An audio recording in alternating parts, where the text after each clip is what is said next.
I didn't set up the game beforehand. Usually I do, so I just go straight into it and conserve filming time. Totally forgot. Okay, let's do it. 3, 2, 1, go.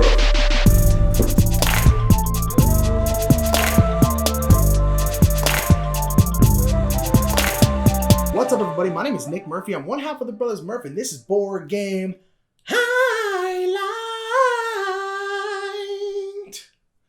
It's like taking it all soulful like that.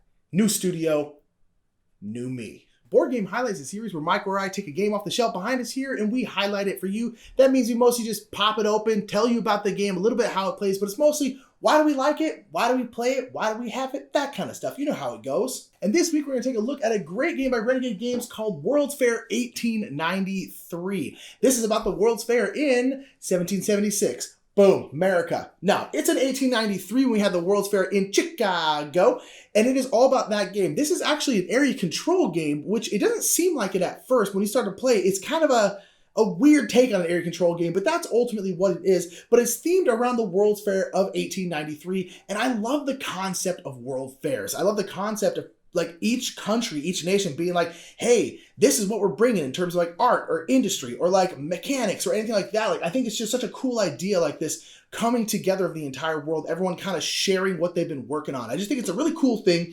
And it's a really, really cool theme for a game. And then a really great game around it that's very interesting and informative. And it's just a cool take on the whole theme and the way they implement it into the game. So let's go ahead and open the box. Let's get it down to the table and figure out why I love it so much. World's Fair. Boom. This is wrong. Hold on. Switching it. Nick, don't cut this out. This is gold. So as I said, the whole thing is based around the Ferris wheel that was in the middle of the World's Fair. The Ferris wheel is different based on the different player counts. I have it set up here for a 2-player game.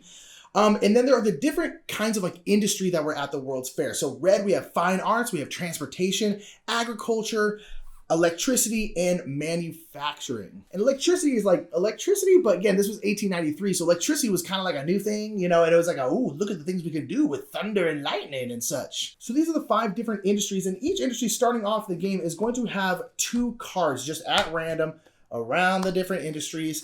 And so what you're doing is you are essentially trying to control these 5 different industries. You do that by placing your supporters in that different area. And at the end of the round, whoever has the most supporters in that area controls that industry, and therefore will get to turn in cards to get these chips, which will then give you points. And the game will take place over 3 separate rounds, so you'll get to do it 3 separate times, and by the end of the game, whoever has the most points wins. And what you're trying to do when you're getting control of these 5 different industries, you're trying to collect these different kinds of cards. There are 3 different kinds of cards. There are industry cards. Those cards are the same colors as the 5 different industries. There are also midway cards. Midway cards here move the Ferris wheel around and also give you points. And then there are these brown cards. These brown cards are specific people from the World's Fair in 1893, and they will usually allow you to manipulate the supporters or add more supporters, but essentially they're kind of area control type cards. So on your turn, what you're going to do is you're going to take one of your supporters and you're going to place it in any of the 5 industries that you want. You can place it here, you can place it here, here, or here. And then once you place it there, you get to take all the cards from that area and just put them out in your little tableau area out here. And then you're going to fill in 1 card where you took them from, and then 1 card in the next one, and then 1 card in the next one. So you'll always put out 3. And then if you took from here, it would go here and then switch over to here and then here. So it still always goes in a circle like that. So now over here in electricity, I have 1 supporter. I have some support in electricity. So right now there's no one else here. So I am controlling electricity. But then Mike on his turn, if he put one of his supporters here, he would then take this card. One would go here, here, and here, just like normal. And now we're tied. So right now we're trying to vie for control of electricity. But maybe next turn I'm like, you know what? I'll worry about that later. I'm gonna go over here, transportation. Boom, take these 3 cards.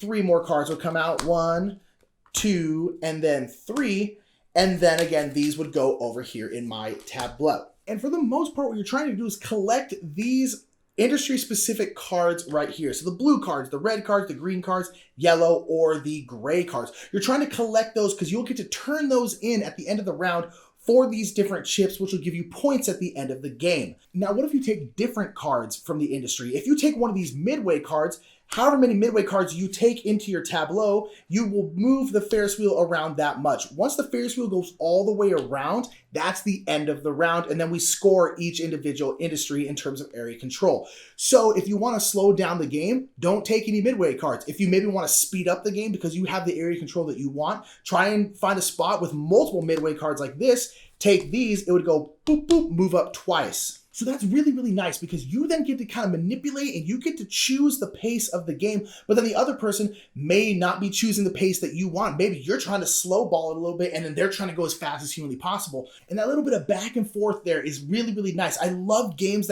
where you get to choose the pace of the game and that you can push the pace or you can bring back the pace, kind of depending on what you need to do. And then I love that kind of contention with the other players who are also all trying to do the same thing. And sometimes, you're not trying to go for the same pace of play. And then now the last ones are these different brown cards. These different brown cards change the area control and let you futz with the people that are already out here on the board, or maybe add more people, or they do certain things. So the interesting thing about these brown cards is that you do not get to hold on to them. And what I mean by that is whenever you play a supporter, so on your turn, you have to place a supporter somewhere. Let's say I place it here, and then you are required to play every single brown card that you have. If you have 10, you have to play all 10. If you have none, you don't play any, but you don't have a choice. And then once you resolve the brown card, then you collect the cards, and then it moves on to the other person's turn. And that's super interesting because you can't hold on to these cards and really wait, okay, now is the time to play it because now this is the really strategic time and I can get the most bang for my buck by playing this card now. No, none of that. So you have to always be thinking about your next turn because if you take this spot right here, you're gonna get these 3 cards. A blue card, which is nice, but then he's also gonna get these 2 brown cards, which he will be required to play next turn. He does not have a choice. So Mike would have to be like, ooh, do I really want to play these next turn? They're usually not bad, but nonetheless, you're like, is this the time I would want to do this? And that is super interesting. I love that kind of thinking 1 turn ahead. It's not super future. You're not thinking 10 turns ahead, but just being like, okay, I'm gonna play this, and the next turn I'm gonna put a supporter here because then I can play these brown cards, which will change this and do this. And I really, really like that. I think it's a good bit of strategy, but it's not mind-melty, brain-burny because the game ultimately is relatively light. It's not super, super light. I wouldn't say it's a gateway game, but it's also not really medium weight or heavyweight. It's kind of in that middle spot. So what do these brown cards do? There are 4 different kinds of brown cards, these right here. So Mr. Daniel Burnham right here, this gentleman right here, whenever you play this brown card, wherever you place a supporter that turn, you're just gonna get to place an extra supporter in the same industry. So if you really wanna go for area control in transportation, I'm gonna go boom, and then I'm required to play this, boom. Now yellow has more control than purple. Mr. George Davis here allows you to place a second cube, except for now you have to play it on the industry to the right or the left of where you place your supporter first. So if I place a supporter here in agriculture, I would then choose to place another supporter in transportation or a supporter in electricity. We got Mr. George Pullman here, who is specific to the blue area, and basically when you put out a cube, then whatever color is underneath here, you're gonna put a supporter in that industry. So no matter where you put your first one, the second one you're gonna put is always gonna be in that color. In this case, it's blue. So if Mike put one here in fine arts, he would then also add one in blue. And if the first one he put was in blue, he would just add another one to blue. So no matter where you put it, you're gonna be able to put a second supporter down, which is great, but you're gonna have to put it in that color. And there is one of these cards for every different kind of industry. And last but not least, Bertha Palmer here allows you to move a supporter. So you place a supporter and then any of your supporters on the board, you can then move to a different industry. And that's what the brown cards do. And they're really, really great. And it's super, super cool because you can make great combos because you're like, all right, I'm going to take these cards, but then I have these 4 brown cards and I'm going to put an extra supporter here, put one in green, and then I get to move one over here. And you can end up really manipulating the area control of the game. And you can really do such cool, fun things with those brown cards. But again, you have to plan it because you will have no choice. You have to play all of them. And that is just super, super interesting and super fun. And that is the general gameplay. Again, the round will end once the Ferris wheel gets all the way around. And again, you move the Ferris wheel by taking these midway cards.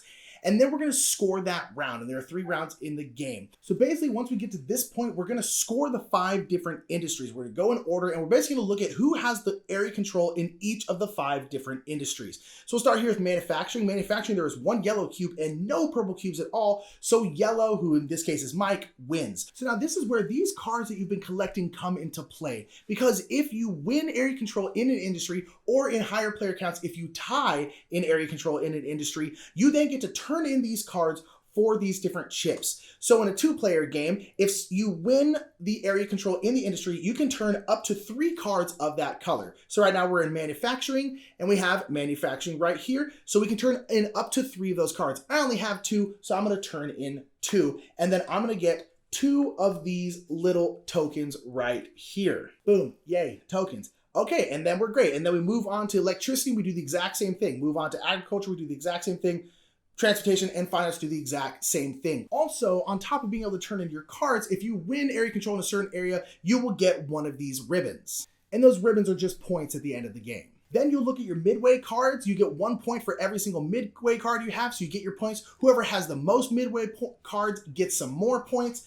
And then that is how we score the end of a round. We just go through every industry and people get their points, turn in cards, get these little chips, and then we go into round 2 and do the exact same thing over again. So now you're probably asking, okay, what do these chips do? Why do I want these chips? Well, there's a bit of set collection in this game because at the very end of the game, after we do 3 rotations of the Ferris wheel, 3 rounds of the game, you get to count your chips. So let's just say these are all the chips I have at the end of the game. You will get points for the different sets of chips. So basically you want to diversify and get area control in a whole bunch of different industries by the end of the game, and you get to count your different sets. And I have them set out like this to make the counting easy. So a full set of 5 industries is worth 15 points. A set of 3 industries is 6, 2 is 3, and then just having 1 industry lonely here on top is 1. So this is 15, 21, 24, and 25 points. Then you would also count any points you got from your midway tickets or your ribbons, and then whoever has the most points at the end of the game wins. And that is a bit of an overview of World's Fair 1893. It is a really, really great game. I absolutely adore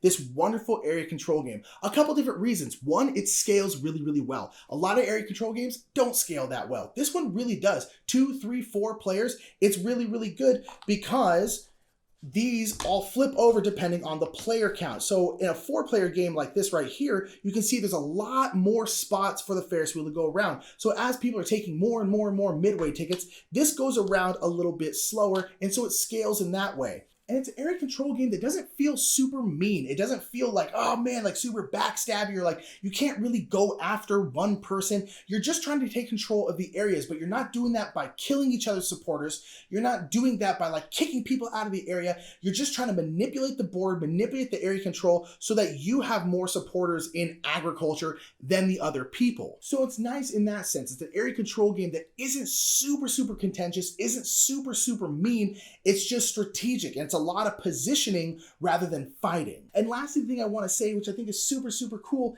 is that every single one of these cards is different. And every single one of these cards is specific to the World Fair in 1893. So like this one is a fine art piece called The Prodigal Son. That was a real piece that was there. For transportation, they brought in a Viking ship. And all of them have a little blurb on the bottom here. So it said, Norway sailed this replica ship to Chicago to show that Vikings could have reached America. They actually did that. That's a thing that happened at the World's Fair in 1893. And every single one of these cards is different. This game actually has a crazy amount of history in it. A super cool amount of interesting facts. All the midway tickets are all different. This one's the Turkish Bazaar. This one's the Ice Railway. This one's the Irish Village. And they all have a little blurb on the bottom so you can learn. But here's a kind of a drawback about that. The game is so fast and the game is so fun that you literally never read these cards. So it's kind of a plus, but also kind of a negative about these cards is they're so cool, but you just don't have time to read them because the game is fast.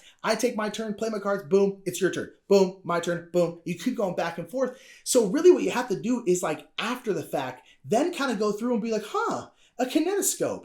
This early motion picture device invented by Edison's lab allowed and there are a grip of these cards. And so there's so much cool fun information that you'll never ever look at. And that's a really cool thing that Renegade Games and Foxtrot did, that they really went the extra mile. They could have had one example for each industry and just kept printing that card over and over again, but they didn't. They really went, researched it, found stuff that was specific to that fair, specific to that different industry, and put it in the game with a little blurb about it. I love when games do that. Even though most people probably, including me, will never read all those blurbs, I think it's so cool and so wonderful that they did that. So that is World's Fair 1893. It has quickly become one of my favorite little area control games, quick games, easy games. I absolutely adore it. It's just fun and easy and just lovely. It's an absolute blast to play. If you like area control games, if this kind of seems interesting, please give it a shot.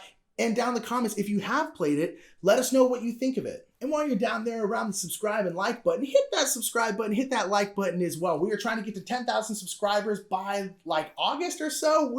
It's pretty far away off, but you know what? We're going to start pushing for it. We want to get there. And so hit that subscribe button if you like what we do. And that is going to be it for me. Thank you so much for being here while I check out World's Fair 1893 here on Board Game Highlight. Have a good one. Hey guys, I just want you to know that we have a Patreon and I'm hanging in here waiting for the next patron, so maybe you guys can help me out before I fall, because I don't have much strength, man. I might go down. Also, you can subscribe to us. I feel really unsafe. I think I'm gonna fall. Mike. Huh? What are you doing? You're attached to a rope. Well, yeah, but it still looks dangerous. Like, that rope can hold up a Camry. You can just let go, you know. Can I? Yeah, you'll be fine. Are you sure? You want to see? You shouldn't just, yeah, you're fine. Oh. You're fine. You shouldn't, you know, abuse the Patreon thing like that, you know. Yeah, you're right. You know what? I need to be taken down a peg or two. Can you lower me? Lower?